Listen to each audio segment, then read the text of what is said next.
മയമോളെന്തിനാ വന്നിക്കണേ? മീൻ പിടിച്ചാ വന്നക്ക? ഒരു മീനെ കണ്ടോ? കിട്ടിയോ?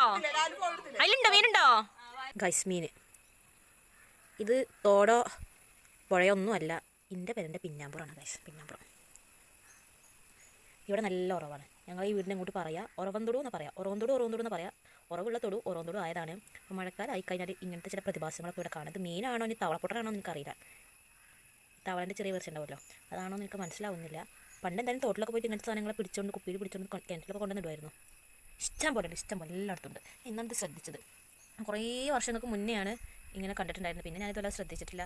ഇന്ന് മുറ്റത്തിറങ്ങിയപ്പോഴാണ് ഇത് കണ്ടത്. ഒന്നോ രണ്ടോ കേട്ടോ, ഇഷ്ടം പോലെ എല്ലായിടത്തും ഉണ്ട്.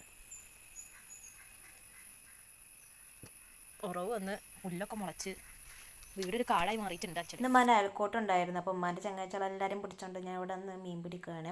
അപ്പോൾ അവരെ പ്രൈവസി മാനിച്ചുകൊണ്ടാണ് ഞാൻ അവിടെ ബ്ലറാക്കി ഇട്ടിട്ടുള്ളത്. അപ്പോൾ ഉമ്മ പറഞ്ഞൊരു കാര്യം ഞാൻ ആലോചിച്ചുമ്പോൾ എപ്പോഴും പറയുന്നൊരു ബനാന ടോക്കാണ്. മക്കൾ പോവാണ്, പേരക്കുട്ടികൾ പോവിൻ്റെ ഉള്ളിൽ തേനാണെന്നുള്ളത്. പാവം കുഞ്ഞിലത്തെ 15 ദിവസം കഴിഞ്ഞ ഒരാളെ പേരക്കുട്ടിക്കാണ് ഇന്ന് തന്നെ മീനെ പിടിച്ചുകൊണ്ട് പോകുന്നത്. 30 അറിയില്ലല്ലോ നാളെ തന്നെ അത് മയ്യത്താവും എന്നുള്ള കാര്യം. പിന്നെ ഞാൻ മീനിൻ്റെ വീഡിയോ വാട്സപ്പിൽ സ്റ്റാറ്റസ് ഇട്ടിട്ടുണ്ടായിരുന്നു. കണ്ടിട്ട് എൻ്റെ ഫ്രണ്ട്സും അവരുടെ കുട്ടികളെല്ലാവരും മീനെ പിടിക്കാൻ വേണ്ടി വന്നിക്കാണ്. ഐസു മീൻ പിടിച്ചാൽ വന്നിക്കാ? കുപ്പിണ്ടോ? നീ പിടിച്ച ആരെ പിടിച്ചാ? ഐസുനെ പിടിച്ചാ നിക്കോ? പിടിച്ചാ വന്ന്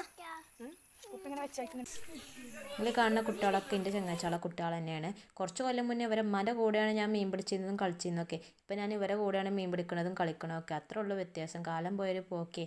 സത്യം പറഞ്ഞാൽ മീൻ പിടിച്ചും കുട്ടികളെ കൂടെ കളിച്ചും അങ്ങനെ ദിവസം അങ്ങനെ കഴിഞ്ഞു. അപ്പോൾ ഇന്ന് അത്രയൊക്കെ ഉള്ളൂ. Tata bye bye.